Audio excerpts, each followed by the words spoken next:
नमस्कार मित्रमैत्रिणींनो, आज आपण घरगुती आंब्याचे लोणचं कसं तयार करायचं ते शिकणार आहोत। आमच्या घरी एक आंब्याचं झाड आहे आणि यावर्षी त्याला भरपूर आंबे आले होते। हे आंबे खास गोडसर आंबट चव असलेले होते, त्यामुळे त्यापासून लोणचं बनवायचं निर्णय घेतला। हे लोणचं तयार करताना आम्हाला खूप मज्जा आली आणि इतकं छान जमलं की आता आमच्याकडे आलेल्या प्रत्येक पाहुण्याला ते आवडू लागलं आहे। चला तर मग बघूया ही प्रक्रिया कशी केली। सर्वप्रथम आम्ही झाडावरील आंबे हाताने आणि काठीच्या मदतीने काळजीपूर्वक तोडले। खाली पडून खराब होणार नाहीत याची विशेष काळजी घेतली।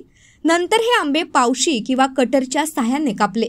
कापताना फोडींचा आकार आपल्या पसंतीनुसार लांबट, चौकोनी किंवा अगदी लहान सुद्धा ठेवू शकता। कापलेले आंबे आम्ही स्वच्छ धुवून घेतले व त्यावरील साल व्यवस्थित काढून टाकली। नंतर या फोडी एका मोठ्या परड्यात एकत्रित केल्या। आता पुढची कृती तुमच्या चवीनुसार ठरते। गोड लोणचं हवं असेल तर गूळ वापरून त्यात मिसळता येतो। तिखट लोणचं हवं असेल तर त्यात मोहरीचं पावडर, तिखट, हळद, मीठ आणि थोडंसं तेल यांचं मिश्रण तयार करून त्या आंब्यांच्या फोडींमध्ये मिसळावं। सर्व साहित्य व्यवस्थित एकत्रित करून हे मिश्रण चांगलं कालवावं। हे लोणचं ठेवण्यासाठी आम्ही चिनी मातीच्या बरणीचा वापर केला। बरणी स्वच्छ धुवून कोरडी करून त्यात हे लोणचं भरलं। बरणी स्वच्छ नसेल तर लोणचं खराब होण्याची शक्यता असते, त्यामुळे स्वच्छतेची विशेष काळजी घेतली। एकदा लोणचं तयार झालं की ते काही दिवसांत आपोआप रस सोडतं आणि 5 ते 6 दिवसांनी खाण्यास योग्य होतं।